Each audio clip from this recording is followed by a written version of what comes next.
Hi, everybody. Thanks for joining me. Before we get started, please take a minute to click subscribe to my channel to keep up with all of my latest investing and personal finance content. And please check out the link you see on your screen for a message from our sponsor, The Motley Fool. You can get the top 10 stocks you buy right now. So I want to clear up one thing that's commonly misunderstood, especially amongst newer investors. So if you go to invest in Google stock, which is technically known as Alphabet, but we still call it Google, you'll notice it has two stock symbols. There's one that's GOOGL, and there's one that's just GOOG. So the question in a lot of investors' mind is, what's the difference? And the answer is voting rights.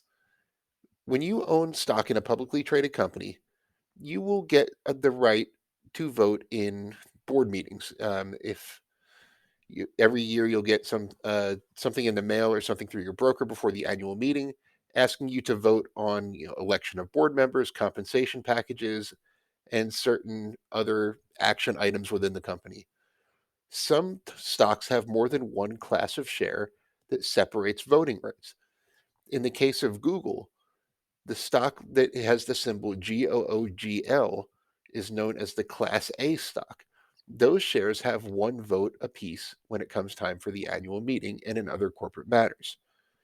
The other symbol, GOOG, is the Class C stock, and that has no voting rights at all.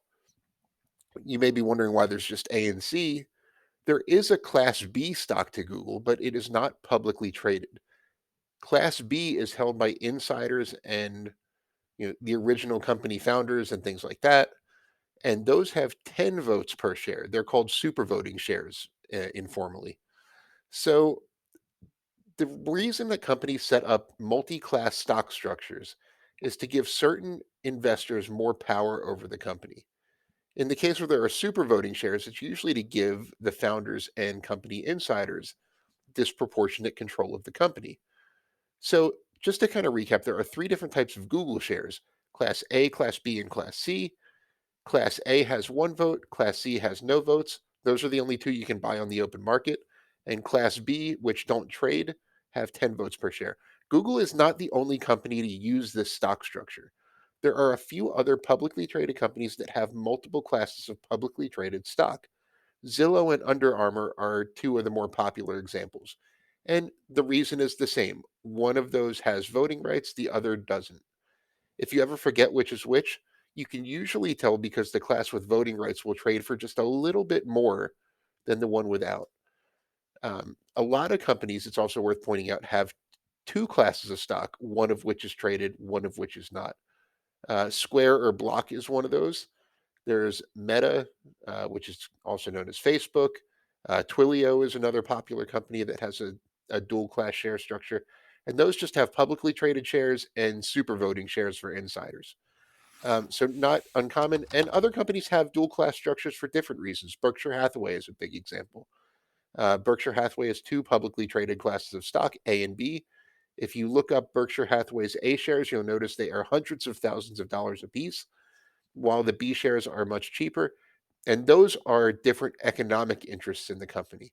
Specifically, Berkshire Hathaway Class B shares, it would take 1,500 of them to have the same economic interest in the company as one Class A share. So, which one should you buy is the other question on investors' mind. If you want to invest in Google or Alphabet, should you buy the Class A shares that have a vote or Class C shares that do not have a vote?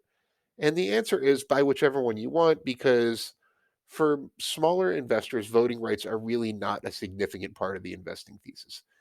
Unless you are a multi millionaire activist investor, there's really no reason to base your investment decisions on voting rights. Usually, I buy the shares that don't have voting rights.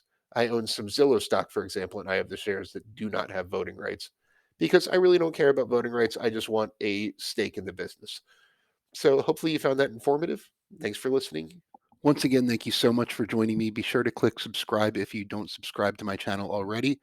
And as always, this video is sponsored by The Motley Fool. Be sure to visit www.fool.com/Frankel to receive the top 10 best stocks to buy now.